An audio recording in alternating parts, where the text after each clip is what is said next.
और यूजुअली जो ऐसे 4 या 6 टर्न वाली क्रॉसिंग होती है, इसे अब काफी इनएफिशिएंट माना जाता है। हाँ, अब तक तो हर जगह पर ऐसा ही था, पर अब राउंड अबाउट को ज्यादा अटेंशन मिल रही है क्योंकि इसमें एक्सीडेंट के चांसेस कम हो गए हैं। इसी के साथ सर्कल होने की वजह से व्हीकल्स ऑटोमेटिक स्पीड कम कर ही लेते हैं, जिस वजह से सेफ्टी भी बढ़ती है। और उसी के साथ यहाँ पर लेन्स कम है, जिस वजह से लोगों को क्रॉस करने में आसानी होती है। ऐसे कई सारे रीजन की वजह से राउंड अबाउट ट्रैफिक को रिड्यूस करता है। न मतलब अगर आप किसी काव को ज़ेब्रा में बना देते हो तो उसे मच्छर कम काटते हैं। वियर्ड है, लेकिन कई स्टडीज में देखा गया कि जब काउस के ऊपर व्हाइट कलर के स्ट्रिप्स पेंट किए जाते हैं तो जो मस्कीटोस या फिर उसी टाइप के कीड़े जो होते हैं वो उनको अवॉइड करता है, क्योंकि किसी वजह से ये एकदम मोशन कैमोफ्लेज क्रिएट करता है जो कि ऐसे कीड़ों को कंफ्यूज कर देता है। At the same time zebra का कलर उन्हें अपने प्रेडेटर्स से भी कैमोफ्लेज करने में बहुत मदद करता है। नंबर 2, आपने कई फूड्स देखे होंगे या खाए होंगे, पर इनमें कई सीक्रेट्स हैं जो काफी डरावनी भी है, जो आपको अब पता लगने वाले हैं। तो शुरू करते हैं ओरियो से। क्या आपने ओरियो बिस्किट का डिजाइन कभी ध्यान से देखा है? जो छोटी छोटी क्रॉसेस है वो टेम्पलर नाइट्स के क्रॉस जैसे दिखते हैं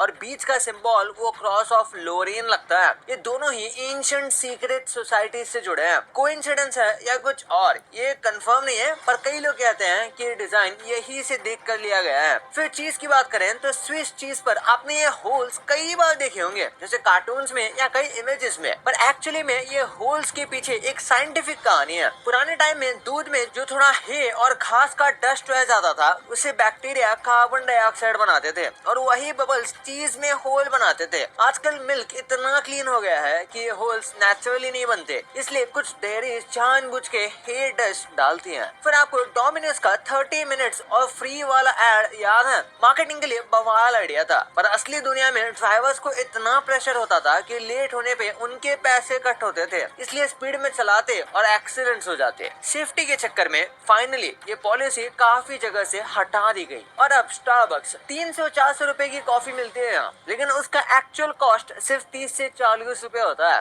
जी हाँ, बाकी पैसा आप ब्रांड और वाइब के लिए दे रहे हो। और लास्टली पार्ले जी की बात करें तो इसके नेम में जी का मतलब क्या है पता है? लोग सोचते हैं जी का मतलब जीनियस है या फिर ग्लूकोस है, लेकिन सच ये है कि ओरिजिनली जी का मतलब था ग्लूकोस, क्योंकि ये बिस्किट इंडिया का पहला ग्लूकोस बिस्किट था। पर टाइम के साथ साथ कंपनी ने इसका मतलब ओपन एंडेड छोड़ दिया। अब आप जी को जीनियस, ग्रेटनेस या जो चाहे वो मानो। ये एक स्मार्ट मार्केटिंग मूव भी था। नंबर 1, आईपीएल आप काफी मजे से देखते होंगे, पर इसके पीछे कई ऐसी चीजें होती रहती हैं जिसका आपको अंदाजा भी नहीं है। जैसे आईपीएल की असली ट्रॉफी सिर्फ एक ही होती है जो बीसीसीआई के पास रहती है। फाइनल के बाद जो टीम को मिलती है वो बस एक रेप्लिका होता है, सिर्फ शो और मीडिया के लिए। जो ट्रॉफी टीम ले जाती है या टीवी पे दिखाई जाती है वो डुप्लीकेट होती है। ये सिस्टम सिर्फ आईपीएल तक सीमित नहीं है, दुनिया के ऑलमोस्ट हर बड़े टूर्नामेंट में असली ट्रॉफी कभी परमानेंट नहीं दी जाती। फिर टीम सिलेक्शन की बात करें तो वहाँ भी काफी पॉलिटिक्स होती है। परफॉर्मेंस के अलावा प्लेयर की पॉपुलैरिटी और मार्केटिंग वैल्यू भी